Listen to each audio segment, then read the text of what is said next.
Nassau County Executive Bruce Blakeman invites you to mark 1 year since Hamas attacked Israel on October 7th. Join us as we come together this Monday, October 7th at 6 p.m. at the Harry Chapin Lakeside Theater in Eisenhower Park.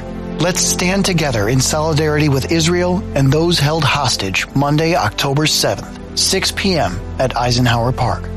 For more information, visit nassaucountyny.gov. It's a common sense recap of the big stories. It's Katz and Cosby on 77 WABC.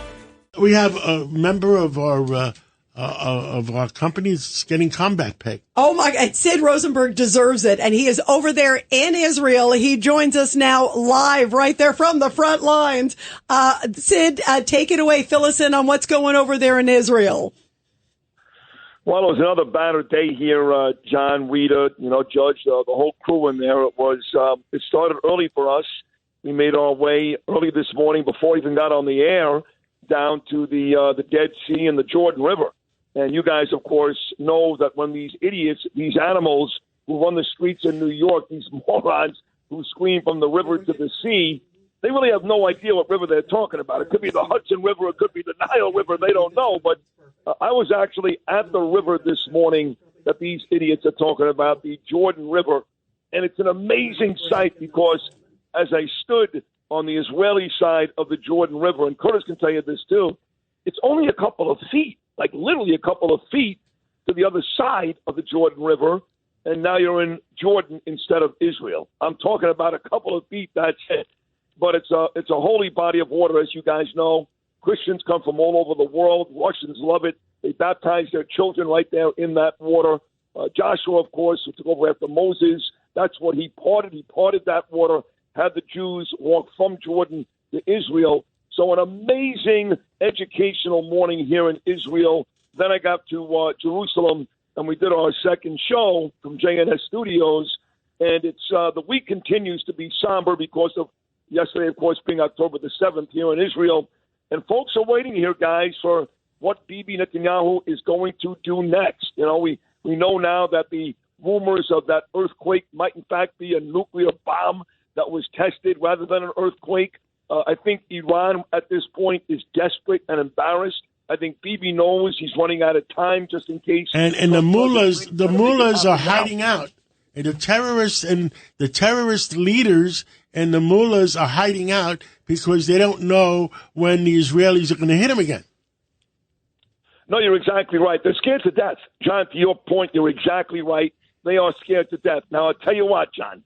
They know the situation here. And the situation is what you just said, which is the Iranians are scared. At this point, they're scared because they believe, as I believe, that Bibi is about to throw up a can of whoop ass on Iran. He's had enough. He's not listening to the United States anymore. He's not listening to anybody anymore. Israel is about to inflict some real harm on Iran.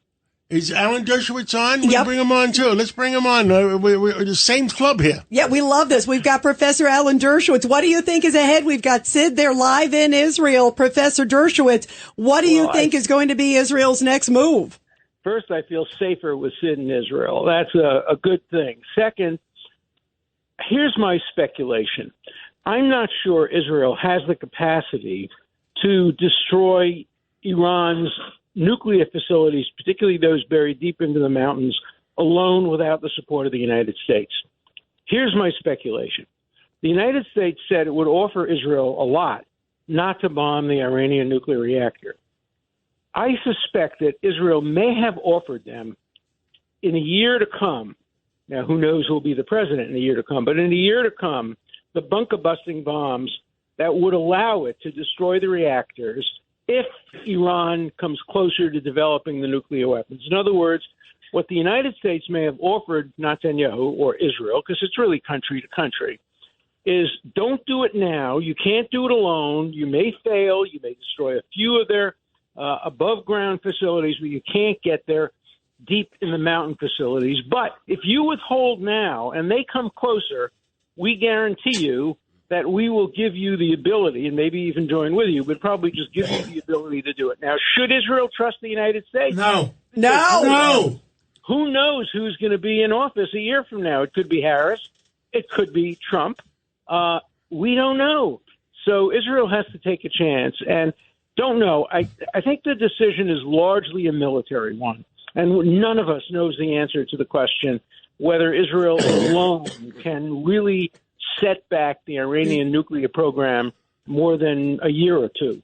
And the answer to that question will, I think, determine what Israel does. That's my view. Alan, it's Richard Weinberg. Let me ask you a question. Weren't there U.S. guarantees to Ukraine when they gave up the atomic weapons? Look, and as Elie Wiesel once said, always believe the threats of your enemies more than the promises of your friends. And he learned that from the Holocaust. And therefore, I would be very skeptical about an American guarantee. But if Israel can't do it by itself now, maybe it's not a foolish thing to do. Right now, I don't think Israel is going to go to it alone without the agreement of the United States and try to destroy all the nuclear reactors. I think they're going to go after some military bases, probably going to leave the oil alone, probably send a very strong message that they can get the nuclear bases if they have to, and maybe go after a couple of the leaders, which would be a very good thing. The people who are hiding away, you can hide, but you can't really ever escape from Israel, as they've proved over the years. Absolutely. Let's bring back in Sid Rosenberg with you, Professor Dershowitz. Sid, is everybody talking about, because it just came out in the last few hours, that Hezbollah chief who was set to replace the guy who was assassinated was likely killed. It seems like Israel has a window. Do you feel the same way as Professor Dershowitz, or do you believe that Israel feels they have a narrow window, as we're just talking about with Judge Weinberg? And God forbid, if Kamala Harris and Kamala Harris and Tim Walz come in, forget it. I mean, she's throwing Netanyahu under the bus. I don't think if I were them, I wouldn't be waiting. Your thoughts on the ground, Sid? Right. Listen, it's all very complicated. I think Alan just painted a pretty accurate picture. He's a very smart guy. But you just don't know. Look, I don't think Bibi really cares anymore what this administration says. Can they do it alone? I think they can. I really do.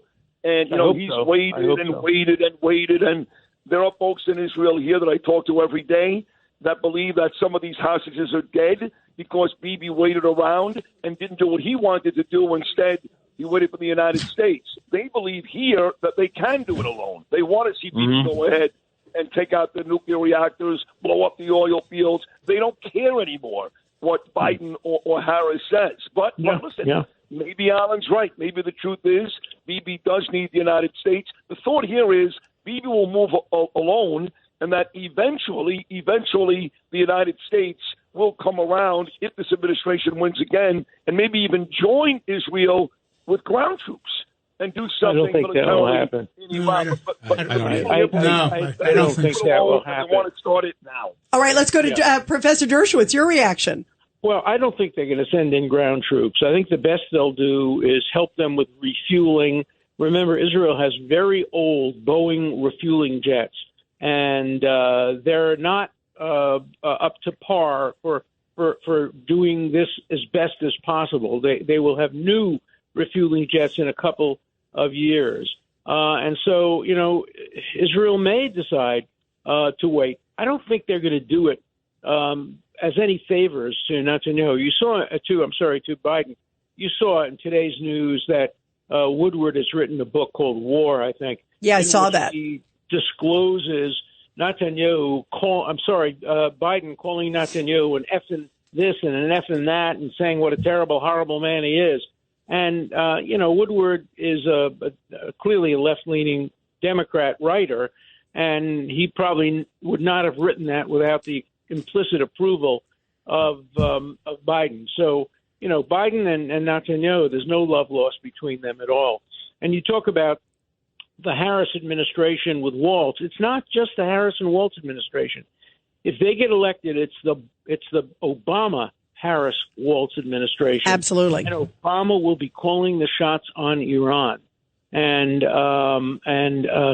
because Harris doesn't know anything about the Middle East. She doesn't know anything about foreign policy. She doesn't know anything about nuclear weapons. And Obama's a know-it-all. He's going to tell her what to do. So if I were Israel, I'd be very, very concerned about a Harris administration at a time when Israel may have to make an existential decision about bombing Iran's nuclear reactors. Guys, we have a minute left before we have to take a break. Anything else you want to report?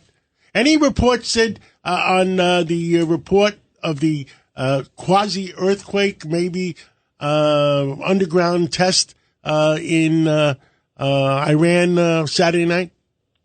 Yeah, there's been no confirmation, John, that was in fact a nuclear test. But speaking to a lot of folks in Jerusalem today, the overwhelming consensus believe that that's exactly what it was.